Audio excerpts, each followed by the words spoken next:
পাকিস্তান আর Saudi আরবের মধ্যে একটা ডিফেন্স প্যাক্ট হয়ে গেল। এবারে এই বিষয়টা নিয়ে সৌদি আরব অতটা লাফালাফি না করলেও পাকিস্তান কিন্তু ভীষণ লাফালাফি করছে। এরই মধ্যে পাকিস্তানের ডিফেন্স মিনিস্টার খোয়াজা আসিফ তিনি বলে বসেছেন যে যদি সৌদি আরবের ওপর কেউ হামলা করে তাহলে পাকিস্তান নিউক্লিয়ার পাঠিয়ে দেবে, নিউক্লিয়ার অ্যাভেলেবেল রয়েছে সৌদি আরবের জন্য।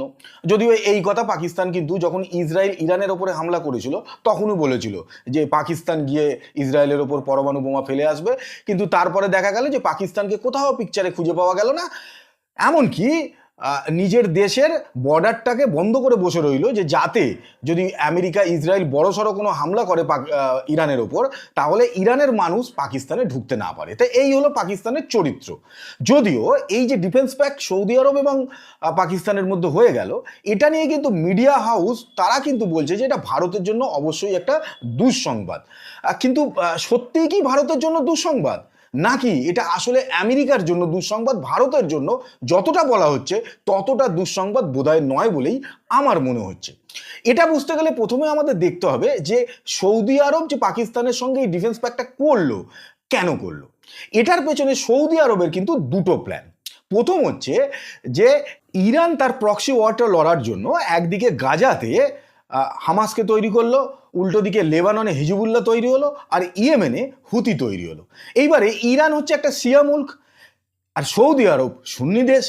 ফলে ইয়েমেনের যে এই হুতি বিদ্রোহীরা রয়েছে তারা কিন্তু প্রতি মুহূর্তে আক্রমণ করে সৌদি আরবকে। এবারে সৌদি দেখলো যে সৌদির কাছে টাকা আছে, ফলে সৌদি তার নিজের মানুষকে কেন এই হুতিদের সঙ্গে লড়াইয়ের জন্য মারবে। তার বদলে পৃথিবীতে এমন একটা দেশ তো আছে যে যাদেরকে টাকা দিলে তারা সব কিছু করতে রাজি। ফলে সেই জন্যই কিন্তু সৌদি পাকিস্তানকে ডেকে নিল ডিফেন্স প্যাক্ট করার জন্য। এতে আগামী দিনে কি হবে, আগামী দিনে এই যে হুতির সঙ্গে সৌদির যে লড়াইটা চলে সেখানে পাকিস্তানের যে গরিব ঘরের ছেলেরা তারা মিলিটারিতে জয়েন করে চাকরির জন্য, সেই গরিব ঘরের ছেলেদেরকে মিলিটারি হিসেবে পাঠানো হবে এই সৌদি আরবে, এবং এখানে পাকিস্তানের সোলজাররা তারা লড়াই করবে এই হুতিদের সঙ্গে, এবং পাকিস্তানের এই সোলজাররা তারা মরবে। তার বদলে পাকিস্তানের কীভাবে না, পাকিস্তানের যে নেতামন্ত্রীরা আছে এবং তার সঙ্গে মিলিটারির ওপর তলার লোকেরা, মানে এই আসিফ মুনিনের মতো লোকেরা, তারা সৌদির থেকে ভরে ভরে টাকা নেবে, এবং এই যে যাদেরকে মারা হবে পাকিস্তানের সোলজারদের, এদেরকে ঝাঁসা দেওয়া হবে যে সৌদি আরবে যেহেতু মক্কা মদিনাকে রক্ষা করার জন্য তোমরা লড়াই করছো এবং তোমরা শহীদ হচ্ছ, যেরমভাবে একটা সময় মুজাহিদিনকে তৈরি করা হয়েছিল, ঠিক সেইভাবেই পাকিস্তান মিলিটারিকে ইউজ করা হবে এই হুতিদের সঙ্গে লড়াই করার জন্য। এটাই কিন্তু সৌদি আরবের মূল উদ্দেশ্য। এইবারে আসি যে 2 নম্বর পয়েন্ট।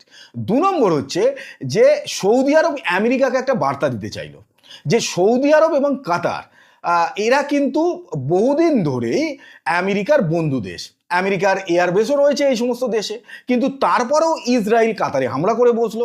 এইটা কিন্তু আমেরিকার একটা জিওপলিটিক্স হার হিসেবেই আমি অন্তত দেখি।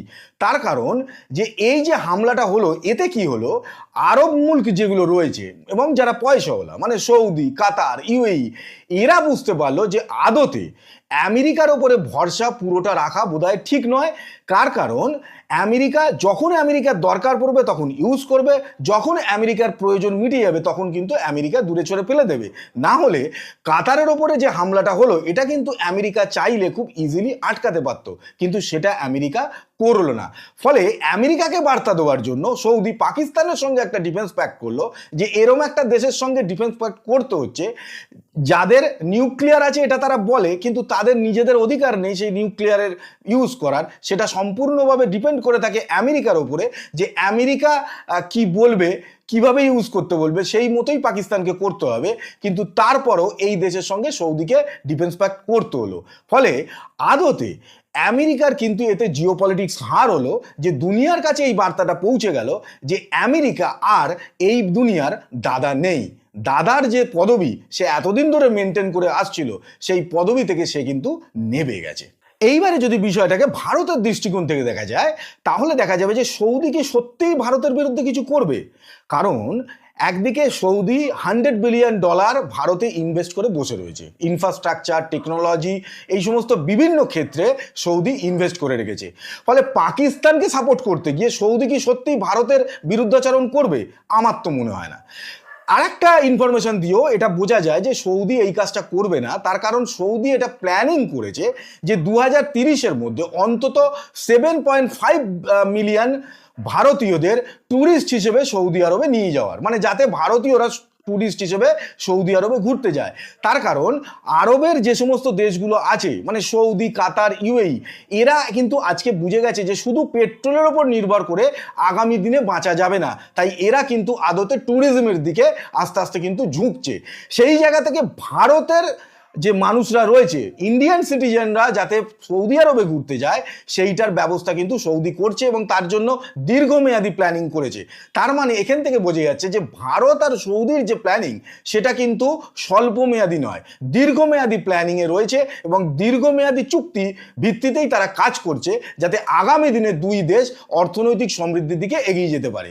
ভারতের বিরুদ্ধাচরণ করতে গিয়ে মালদ্বীপের কি অবস্থা হয়েছিল সেটা আমরা সবাই জানি, যে একটা সময় মহিউদ্দিন চীনের কাছে যেতে গিয়ে ভারতের বিরুদ্ধাচরণ করে, ফলে ভারতীয় মানুষরা আর মালদ্বীপে ঘুরতে যায় না, ফলে মালদ্বীপের অর্থনীতি কিন্তু মারাত্মকভাবে ডাউনফল হয়। সেই কারণে কিন্তু আজকে মালদ্বীপ প্রতি মুহূর্তে ভারতের প্রধানমন্ত্রীকে বলছে মালদ্বীপে আসার জন্য, যাতে নরেন্দ্র মোদী ওখানে গেলে ভারতীয়রা তারাও মালদ্বীপে যাবে এবং সেখান থেকে মালদ্বীপ কিছু টাকা কামাবে। এইটা গেল ভারতের কথা। এবারে সৌদি আরেকটা ব্যাপারও যেটা দেখার আছে সেটা হচ্ছে যে একদিকে সৌদি চাইছে যে ভারতীয়রা সৌদি আরবে যাক ঘুরতে, আর উল্টো দিকে পাকিস্তানের যে সিটিজেনরা রয়েছে 5,000 এরকম ভিখিরিকে যারা পাকিস্তানি সিটিজেন, তাদেরকে সৌদি আরব তাড়িয়ে দিয়েছে পাকিস্তানে। তার কারণ সৌদি আরবের রাস্তাঘাটে, পায়খানা, বাথরুমে সব জায়গাতে পাকিস্তানের মানুষরা ভিখিরি ভিত্তিতে এমন জড়িয়ে পড়েছে যে সৌদি আরবের সম্মান তো নষ্ট হচ্ছেই, তার সঙ্গে সঙ্গে অর্থনৈতিকভাবে যে পাকিস্তান কতটা দেউলিয়া হয়ে গেছে, যে একদিকে ভারতের মানুষরা ঘুরতে যাবে বলে সৌদি প্ল্যানিং করছে, আর উল্টো দিকে সৌদিকে পাকিস্তানের মানুষদের বাইরে বের করে দিতে হচ্ছে, তার কারণ সেখানে ভিখিরিতে ভরে গেছে পাকিস্তানের নাগরিকরা। এইটা গেল হচ্ছে সৌদি আর ভারতের রিলেশনের ক্ষেত্রে। কিন্তু আর একটা জিনিসও আছে যে ভারতের কাছে আর একটা ট্রাম্প কার্ড আছে, সেই ট্রাম্প কার্ড হচ্ছে ইরান। একদিকে যদি সৌদি পাকিস্তানের সঙ্গে বেশি ঘেঁষাঘেঁষি করে, তাহলে ভারত কিন্তু ইরানকে পাশে নিয়ে নেবে, কারণ ইরান আর সৌদির মধ্যে ঝামেলা, শিয়া সুন্নির ঝামেলা আছে। একদিকে ইরান চায় যে মুসলিম দুনিয়ার রাজা সে হবে, আর উল্টো দিকে সৌদি চায় যে মুসলিম দুনিয়ার রাজা সে হবে, ফলে এদের মধ্যে টাসেল চলেই। সেই কারণেই হুতির হামলা হয় সৌদি আরবে। ফলে যদি সৌদি ওদিকে খেলতে যায়, তাহলে ভারতের ক্ষেত্রেও কিন্তু ইরানকে নিয়ে খেলার জায়গা আছে। ফলে যতটা চিন্তা করা হচ্ছিল, যে যতটা মিডিয়া হাউসগুলো যেটা বলছে যে ভারতের জন্য ভীষণ দুঃসংবাদ, অতটা দুঃসংবাদ কিন্তু নয়। তার কারণ যে ভারতের কাছে অনেকগুলো ট্রাম্প কার্ড আছে খেলার জন্য, যাতে আগামী দিনে সৌদি আরব পাকিস্তানের বেশি কাছাকাছি যেতে না পারে।